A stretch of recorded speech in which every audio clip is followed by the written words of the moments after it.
Hello दोस्तों, स्वागत है आप सभी का हमारे यूट्यूब चैनल इंडियन क्लास में। दोस्तों आज की इस वीडियो में आप सबको बताएंगे प्रो जी सुंदर रेड्डी का साहित्यिक परिचय।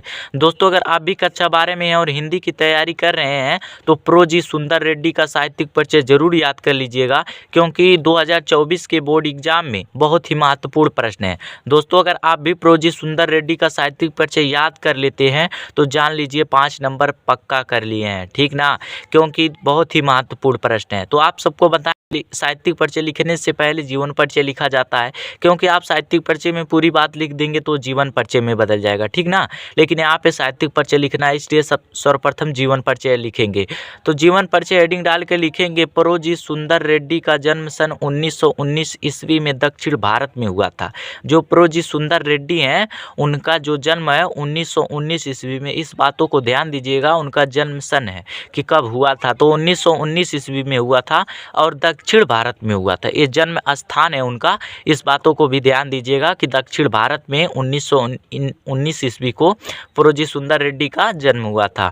हिंदी के अतिरिक्त इनका अधिकार तमिल और मलयालम भाषाओं पर भी था। आपको बता दें, जिस तरीके से हिंदी एक विषय है, भाषा है, उस प्रकार से तमिल और मलयालम ये भी एक विषय भाषा है, ठीक ना। तो इनका जो अधिकार था हिंदी में था ही, उसके अलावा तमिल और मलयालम भाषाओं पर भी उनका अधिकार था, अर्थात उन्होंने हिंदी के साथ साथ तमिल और मलयालम भाषाओं पर अच्छी से पढ़ाई किए, उस भाषा को सीखने का प्रयास किए, ठीक ना। जीवन परिचय लिखने के बाद से साहित्यिक परिचय लिखेंगे और साहित्यिक परिचय में हेडिंग डाल देंगे। उसके बाद से लिखेंगे, प्रोफेसर जी सुंदर रेड्डी की साहित्यिक सेवा प्रशंसनीय है। जो प्रोफेसर सुंदर रेड्डी हैं उनकी जो साहित्यिक सेवा है, जो लोगों के प्रति प्रेम भाव है, प्रशंसनीय है, अर्थात प्रशंसा करने के योग्य है। इन्होंने हिंदी भाषा पर अच्छा अधिकार पाया है। जो प्रो जी सुंदर रेड्डी हैं वो हिंदी भाषा पर अच्छा अधिकार पाए हैं, अर्थात हिंदी की जो पढ़ाई है, हिंदी की जो भाषा है वो अच्छी तरीके से सीखे हैं। तमिल, तेलुगु, कन्नड़ और मलयालम दक्षिण भारत की 4 प्रमुख भाषाएं हैं। जिस तरीके से किसी किसी राज्य में हिंदी चलता है, कहीं पे इंग्लिश चलता है, कहीं पे मराठी चलता है, उस प्रकार जहाँ पे इनका जन्म हुआ था दक्षिण भारत में, वहाँ पे तमिल, तेलुगु, कन्नड़ और मलयालम ये 4 भाषाएं बोला जाता था। और इन्होंने चारों भाषाओं पर अपनी रचनाएं लिखी। इन्होंने दक्षिण भारत में 4 भाषाएं बोली जाती थी, पहला है तमिल, तेलुगु, कन्नड़ और मलयालम।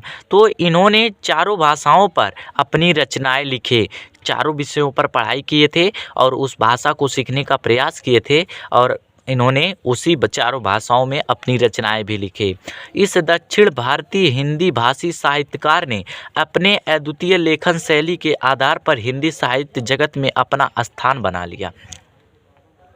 दक्षिण भारत हिंदी भाषी साहित्यकार ने, ये हिंदी भाषी साहित्यकार थे इसलिए दक्षिण भारत इनका जन्म हुआ था। तो दक्षिण भारतीय हिंदी भाषी साहित्यकार ने अपने अद्वितीय लेखन शैली के आधार पर, जो इनका द्वितीय लेखन शैली था, उसके आधार पर हिंदी साहित्य जगत में अपना स्थान बना लिए और अपना हिंदी साहित्य जगत में एक निश्चित स्थान इन्होंने बना लिए, ठीक ना। 30 मार्च 2005 ईस्वी में मृत्यु हो गया।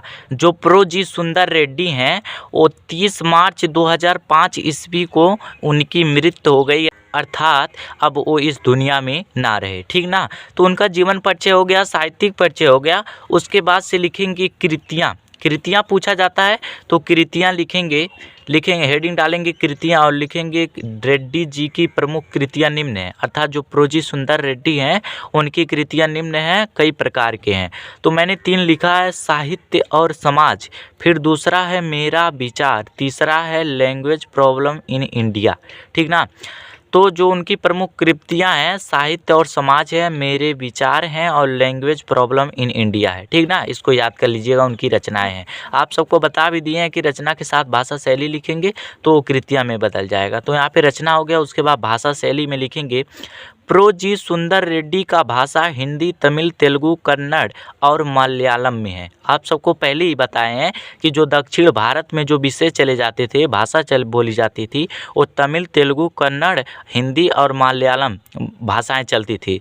और इन्होंने जो प्रोजी सुंदर रेड्डी हैं वो सभी भाषाओं में जो वहाँ पे चलता था भाषाएं, वो सभी भाषाओं में अपना लेखन कार्य किए हैं, ठीक ना।